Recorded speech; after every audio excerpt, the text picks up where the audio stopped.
All right. Hello, class. I hope you're doing well. We're going to finish up our discussion about Fight Club today.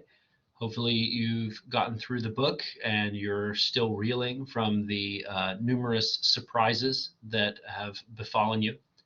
And I hope that on some level you enjoyed the material. I know this book is very crass and coarse, and some people don't like it, but other people really do. And there's a lot of, whether you like it or not, there's a lot of content for analysis. It's a very thorough analysis of our society, and we see in the latter half of the book how that critique on the part of the author Chuck Palahniuk really starts to take shape. So without further ado, let's get into the notes. We ended with chapter 12, so we'll be on chapter 13. All right. So chapter 13 is the start of Project Mayhem. So Project Mayhem is like the natural evolution of Fight Club. Fight Club has gone from being a sort of a way for average guys to vent their frustrations at society to a full-on organized, basically a terror ring. And the goal of Project Mayhem is just to cause mayhem, chaos. And I realized that we need probably to talk a little bit more about the concept of anarchism, because anarchism is a big subject in this text. Certainly not in a glorifying way. I think people tend to misunderstand whether or not we're supposed to think this is a good idea. But one of the premises of anarchism that's very controversial is that anarchists believe in perturbing the system so that society will collapse to the point where an anarchistic system can be instigated. Remember, anarchism doesn't mean what people usually think it means. Usually they think it means lawlessness, chaos, and that's certainly part of the process, I would think. But if you were to talk to one of these people, they would say that the goal is not really to cause chaos, but to get rid of hierarchy, formal hierarchy. So what do I mean by hierarchy? That's like the idea of a leader or a ruler or a king or a dictator, somebody that's in charge. And sometimes it's not just a person. Sometimes it's like institutions and any power structure, any formal power structure. The anarchist will say the goal is to return to a time when we didn't have those things. And they'll list off like different societies that existed in the past that didn't have formal hierarchies the way that we think of them today. What most people say in criticism of this idea, and I think it's a very good criticism, is that the necessity of modern society requires formal hierarchy. That for things to exist as they do, on the level that they do in our society, we need to have some kind of formal power structure that we can observe and agree upon. And so it's kind of, we see in Tyler Durden and in the narrator, they are like anarchists in the most juvenile way possible. They're like little boy vandals, right? In fact, in the film, there's several scenes of them like smashing mailboxes and whacking bumpers with a baseball bat, just stuff that you would expect from a petty teenager. And again, Chuck Palahniuk really comments on the underdeveloped sort of man-child state of these characters. They lack the parental guidance as implied by the absentee father. They lack the maturity, the development. They lack any kind of position in society, and they turn to petty vandalism in order to justify this existence. But whether or not you think it's petty vandalism or you think it's perturbing the system so that a new one can be instigated, the effect is still the same. And we have these people that are going out doing these little, like Tyler's homework assignments and all these things to cause chaos and to disrupt society. So that starts with the burning skyscraper, which has like a burning face in it. And this is just the beginning of numerous things that Project Mayhem does to try to create a state of anarchy. So it's getting serious, and I think it's kind of ironic, Tyler Durden being against hierarchy and yet seeming to be almost like a cult leader himself. We see from the glimpses that we get of Project Mayhem that he is very much a sort of authority figure, and people repeat his words even when he's not present. And the things that he says become, in effect, law. They become the sort of the belief of these cultists in Project Mayhem, who he calls space monkeys, in reference to the monkeys that get shot into space as a sacrifice for the greater good. So there's an irony there, I think. Certainly, I would say it's probably not a formal hierarchy, but they do have like committees. They have the Mayhem Committee and the Mischief Committee and all this different stuff. So I think there's some irony there. He claims to be teaching men to take control of the world, but is that what he's teaching, or is he just taking control of them? I think it's worth noting. We also, at the end of chapter 13, we have the scene where the narrator beats up a character called Angel Face, who is a guy that he fights at Fight Club, and he just goes off on him and has this moment where he vents his frustration for Tyler being absent and not being so much a part of his life in these chapters. He vents his frustration by beating up this guy. The line is, "I wanted to kill every panda that wouldn't screw to save his species," and that's funny because pandas are actually tough to breed, especially in captivity, and they are a species that is being threatened on a large scale. So there's almost kind of a lover's jealousy going on for Tyler, and the desire to destroy civilization that Tyler represents. Why would we want that? Why would people want that? And I've thought a lot about it. I think people who feel like they don't fit into society sometimes arrive at the conclusion that they would rather level the whole playing field instead of play the game that they can't win. But there's a lot of problems with that idea. You know, who's to say that in the process of disrupting society, you don't create a reality that's worse than the one you're currently living in? And I think we see a lot of this stuff in our own time. You know, we've lived in a period of, we've lived through, in the wake of the pandemic, a period of social and civil upheaval. Some of that has been fairly destructive. And even some of it, if you think back to some of the riots and the stuff on January 6th, there's a lot of vandalism there. There's a lot of just senseless destruction. And I think we see the impulse that Tyler is describing present in these people. The Project Mayhem is very much like a cult. They require burial money. They require a uniform. They refer to each other as space monkeys. So what is a cult? A cult is like, it's usually a religious organization, but it's one that has a clear leader, that has an absolute authority, and its members give up their autonomy to that leader. So we see that happening with Tyler Durden. They don't even have names. They're space monkeys, right? They are just lackeys in his army. And they dress all the same, and they talk all the same, and they repeat what he says. And so it's a very like a cult vibe for sure. And there's a reason for that, I think. So chapter 14, we have this guy who's trying to enlist in Project Mayhem. And Tyler tells him to wait outside, and they keep refusing entry. Every time the guy comes, they tell him, "No, you're too old, you're too fat, you're too this, you're too that." It is my understanding that there are some Buddhist temples that do this, that turn people away, even people they wish would not be turned away, because they are trying to they're trying to see who's sincere. So it's like creating a trial or a tribulation to prove your devotion. If you really want to be part of this, you'll stand outside in the rain and the cold and the sleet, and while people call you names and do all kinds of nasty things, and eventually you'll get let in. There's a lot of psychological manipulation on the part of Tyler. Using this sense of belonging, or like, you're not worthy to be with us, is a psychological tactic. It's trying to get people like, "Oh, I'm worthy, I'll prove it." And then they're even more emphatic about joining this, what is basically a cult, right? Brainwashing. So what is brainwashing? That's where you basically you use certain tactics of repetition and indoctrination and groupthink and all this different stuff to get people to accept your view of reality. And we see that there's a lot of repeating Tyler's words and things. Bob joins Project Mayhem, which is going to be important later.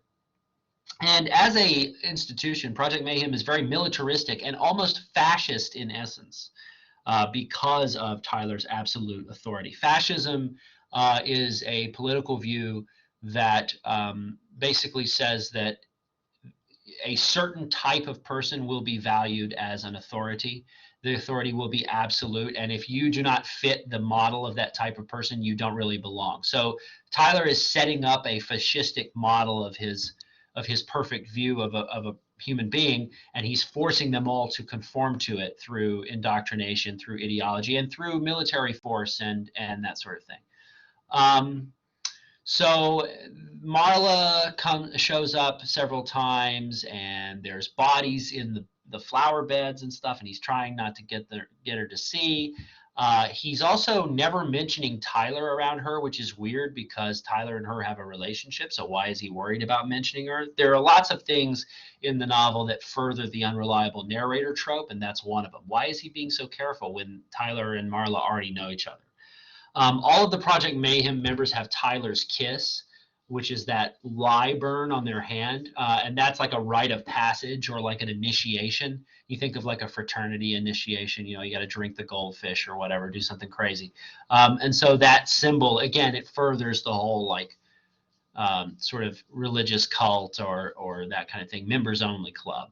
And eventually the cult members, they stop letting Marla in. Tyler is gone for a while.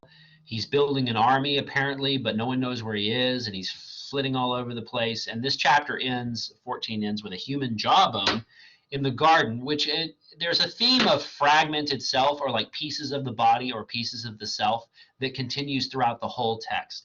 You think of the Reader's Digest. I am Jack's liver. I am John's stomach, that kind of stuff. And so we see the fragmentation and the sort of almost the objectification of human beings through the body and the body parts. Okay, so there's also at the end of chapter 15, sorry, I missed that at the bottom there. Chapter 15 is the chapter with the car wreck. And where he basically is told he's up for review at work, and he goes and meets a mechanic that's part of Project Mayhem, and he gets a birthday cake, and then they go for a ride, and the narrator steers the car into oncoming traffic. And his answers to the question, what would you have done with your life? He doesn't really have any answers for it. There's this like obsession with death, or like the urge to want to die that they seem to have, which is a very strange thing. Why do they have this urge to die? Why are they so eager to get it all over with? And it's more of a commentary on how they are dissatisfied with their lives. And so anything that would ensure a permanent change for them can be seen as desirable, even things which normally would cause fear and dismay.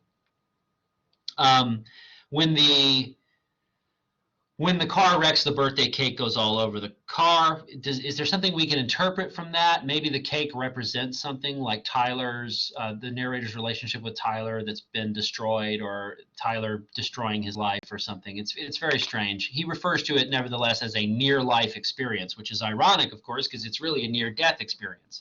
And so there's a lot of weird stuff going on. And after the wreck, he just kind of has a casual conversation with the mechanic, who says they've been robbing fat from the medical waste dump and all this stuff. And he implies that Tyler is ramping up Project Mayhem operations without the narrator's knowledge. So the narrator in this point of the novel is experiencing a very profound sense of abandonment, which correspond to what you might describe, and I have this in quotations because it's kind of a glib way to say this, but is his daddy issues, his problems with his father, and his father being absent. Tyler takes the role of his father in a way like a big brother, or like a figure that's always looking out for him. And so when that figure disappears, it creates a problem. Chapter 16 is a weird one. The Raymond K. Hessel, which sometimes referred to as the human sacrifice, is what they call this chapter in the film. Raymond Hessel is a gas station attendant that's working a menial job, doing nothing with his life. And so we find in this chapter that they have taken him out of the gas station and are holding a gun to his head, and they are asking him, what do you want to be when you grow up? Which again is a continuation of the theme of like the juvenile nature of these men. That's the question that you hear in grade school, right? Well, little junior, what do you want to be when you grow up? And they ask him this, and his answer is that he wants to be a veterinarian. So, but he can't because there's too much school and it takes too long and all this stuff. And so Tyler says that if you don't pursue your dreams, then I'm going to find you. I know where you live. I'm going to finish the job. And so it's like he sends him on his destiny by scaring him literally to death, which is, you kind of see this weird perversion of ethics here. Like Tyler is trying to do good by being evil in a way, and it's really messed up and kind of sick, right? We're sort of got left with a queasy feeling after the Raymond K. Hessel chapter. But at the end of this chapter, the narrator begins to see that he's become a puppet of Tyler, and it furthers their disconnect. In chapter 17, the narrator begins to search nationwide for Tyler, who is out working for Project Mayhem.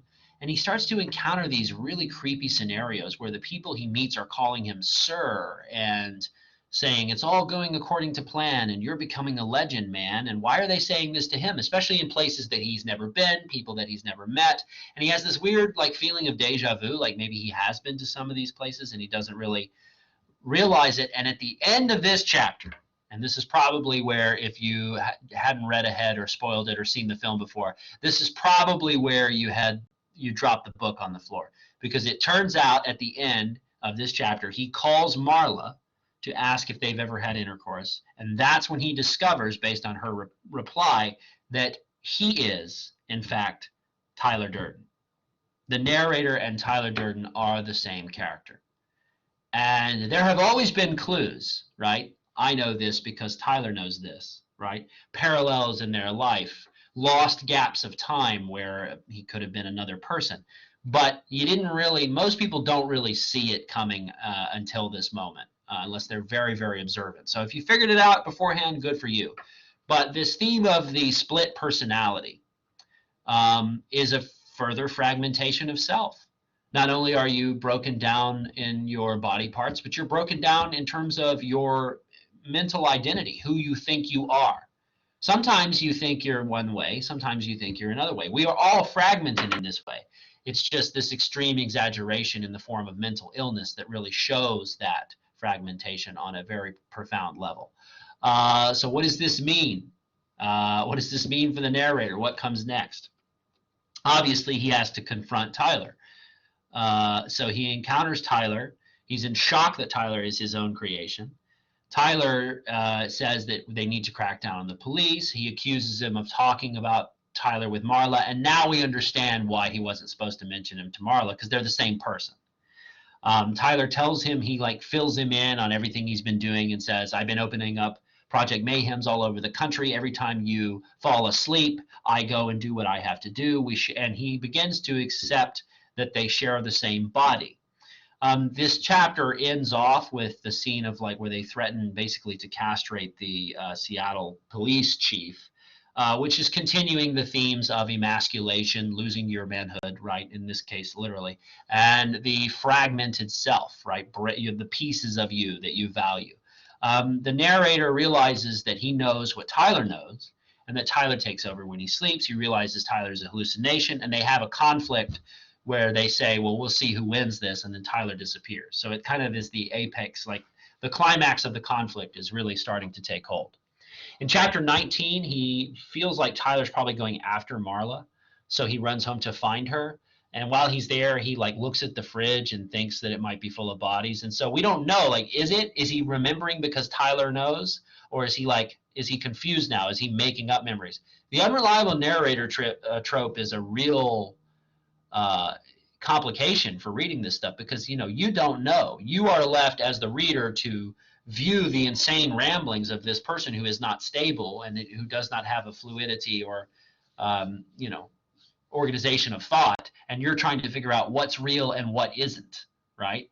And you can't really do it, but you're left to speculate. So what he realizes after he talks to Marla here is that he has purposefully created Tyler Durden as the perfect version of himself, the idealized version of himself. So like we all kind of have this, maybe not everybody, but some people will say, gee, I really wish I was this way. We imagine ourselves as being something other than what we are, usually more powerful or less fearful or more willing to embrace the things that we love and take risk and be courageous and all this stuff. But with Tyler, it's like an accentuation to the extreme. Why does he feel that he must be this extreme? On some level, this is a commentary on existentialism and nihilism, which I mentioned in the introductory video. Just to refresh your memory, it's the idea that reality has no innate meaning. So in order to give ourselves meaning in a meaningless world, we have to create it for ourselves. And Nietzsche said that you do this by becoming the overman. He referred to the Übermensch is what he said in German. And the overman is like the ideal version of yourself, the version of you who is closer to a god than a human being, is how you might describe it.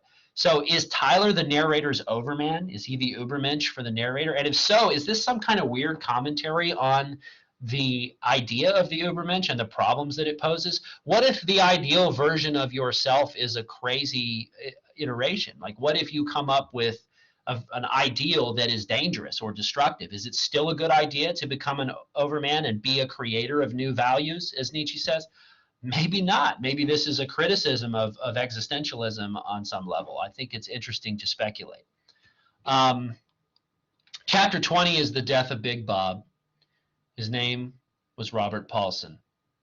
His name was Robert Paulson. They repeat this over and over again after he is shot. He's shot in the head doing a project for Project Mayhem, doing a homework assignment. And the narrator, of course, at this point has figured out that he is Tyler Durden.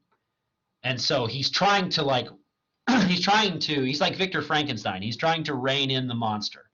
And so he starts telling them, like, this is a human being. How can you be so crass and just want to bury him in the garden and all this stuff? This is a human being. He's my friend, and his name was Robert Paulson.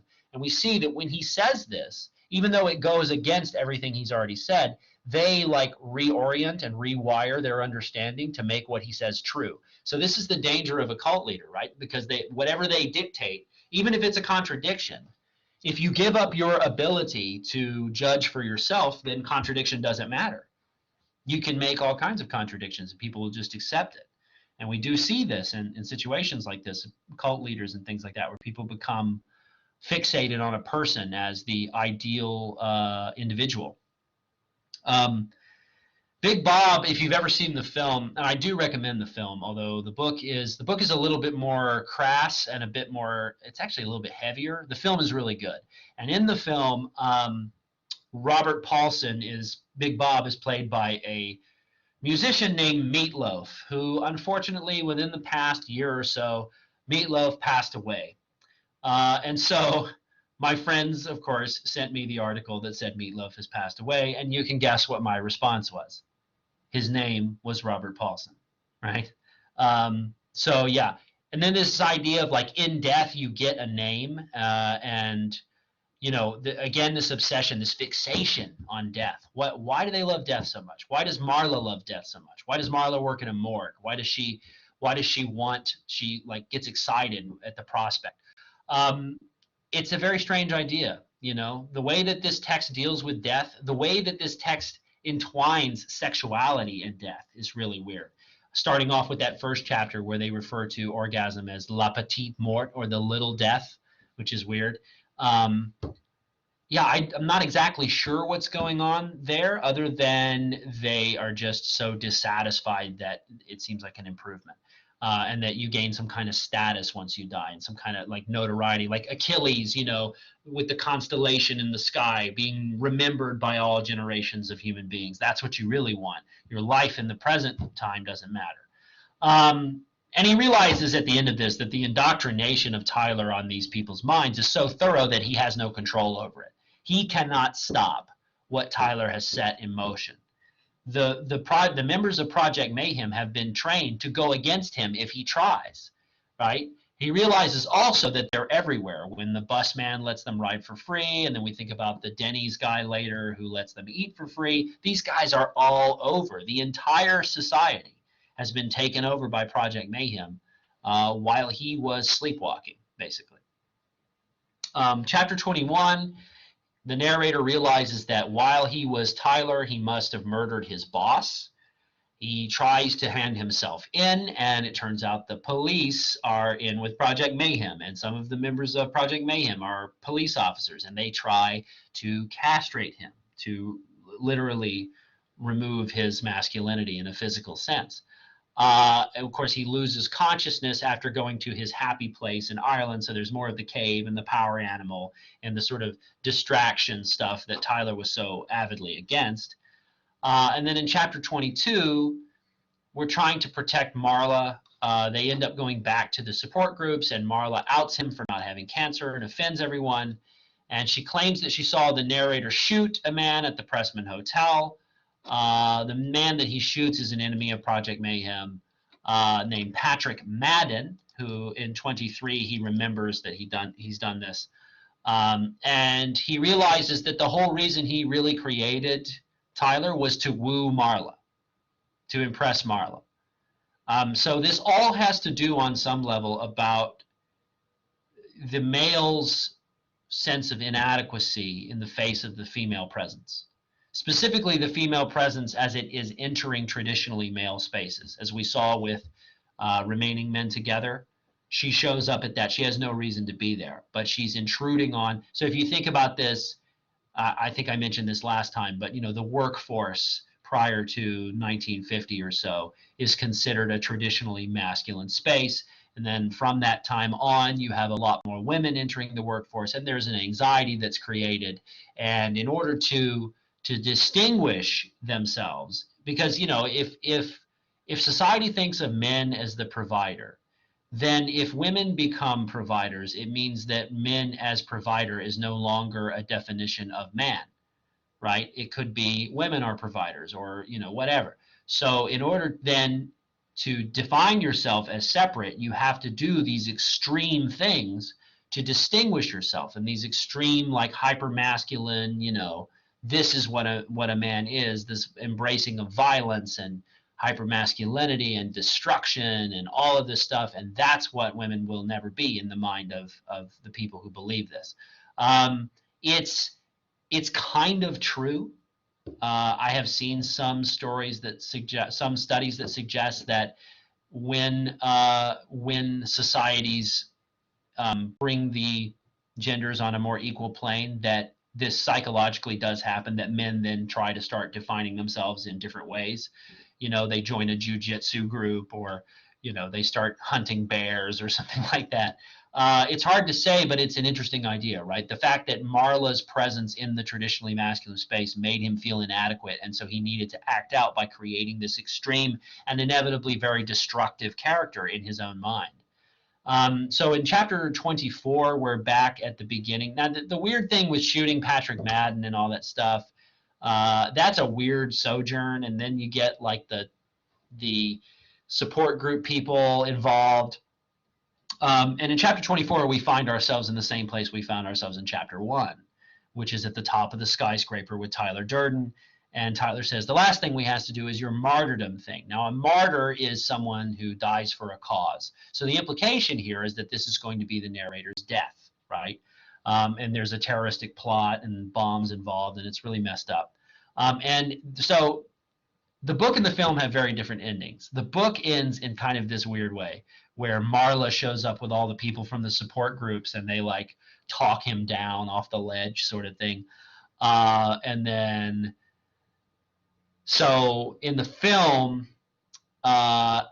there's a scene, it's a lot more climactic, where he's sitting with Tyler in the skyscraper, and Tyler, he shoots himself through the cheek, the narrator does, and Tyler believes that it's gone through his head when actually it's only gone through his cheek. And so Tyler believes that he is dead, and so he dies. Very strange. And then Marla comes to save him, or to be with him, and then the actual plot succeeds and the buildings explode, and you watch the buildings collapse while you're listening to the song "Where Is My Mind" by the Pixies. If you haven't seen it, it's a great way to end the film. I think the ending of the film is better, but it doesn't really deliver the same message, because that's really, when you get films, you have to make things action-packed and climactic and stuff. But Palahniuk, I think his ending is actually chapter 25, where you find the narrator in an asylum that he believes to be heaven. So he imagines that he has died, imagines that he is in heaven, and that God is the doctor, and he's talking to. So we see him in this just completely, this state that he's in is completely divorced from reality. He's completely insane, right? But the thing about his madness is that this entire time the book has been telling you this madness is not innate. It's not because he's just crazy and he's got crossed wires. The society has made him this way. And that, I think, is one of the most interesting points about the novel, is that it looks into the cause of what we might consider like socially disruptive behavior, which he describes as being insanity. I don't know if he literally means insanity, but there are, like, if you look at cases of people who have severe mental illness, particularly like serial killers and stuff, those people have a lot of developmental reasons for why they do what they do. Issues with their mother, abusive families, not getting enough attention at school and that kind of thing, and sort of being an outcast and an outsider. There are all these elements that even if there is something innate in the person that makes them a little different or a little bit, for lack of a better term, crazy, it seems like the society is what exacerbates it. And so I think ultimately the commentary of this book, yeah, it's about the male ego and masculinity and all that stuff, but it's also about our society. Why does our society structure itself in a way that does not bring people validation? Why do we tell ourselves that the pathway to validation is through material indulgence and all this kind of, and self-preservation to the utmost? Why do we tell ourselves that when it doesn't seem to be making people happy? Some of you out there may relate to the narrator's discontentment with his job. He has a job where he doesn't feel like he's fulfilled, and he doesn't feel like people value him, and he feels completely alone and completely alienated. There are a lot of alienated people in our society, and they're alienated for different reasons, but I think a lot of those reasons are social. I think that, you think about, for lack of a better term, the weird kid at school. You may have been, like me, the weird kid on some level. But if you're the weird kid at school, people will treat you differently. It's much more difficult for you to make friends. So you become alienated, you become ostracized. And that ostracizing, that sort of separation from society, can make you bitter, and it can make you destructive, and it can make you want to act out and lash out and do crazy things. All of this would make sense if we were talking about an adolescent. It's the fact that it applies to grown men in a social circumstance that is so compelling. So is there any kind of closure to this novel? Is there any kind of resolution? It's hard to say, other than maybe we should be more considerate about what gives people a sense of meaning and a sense of self. And maybe we should be more careful in terms of how we treat other people. Also, maybe there is something about the way that our attitudes and our views about masculinity and maleness and the ideal have destroyed our civilization to some point, have made things fall apart. I see a lot of falling apart going on. I see a lot of things in the world. A lot of Tyler Durdens, in fact, people who have their own ideas about how everyone else should live, and they're willing to do crazy things to get people to subscribe to those. And I just think this is a really interesting and very thorough text. It deals with issues of gender. It deals with issues of identity. It deals with issues of psychology and the subconscious and the conscious and the id and the superego. It deals with philosophical issues like enlightenment, the conflict between Marxism and fascism and capitalism and all these different isms. It's a very, very thorough text, but it's disguised as this rambling, stream of consciousness, crazy narrative that is really hard to understand the first go around. But once I think you start to get to all of these compositional elements that are going into the creation of the novel, I think then we start to see this is a pretty valuable text.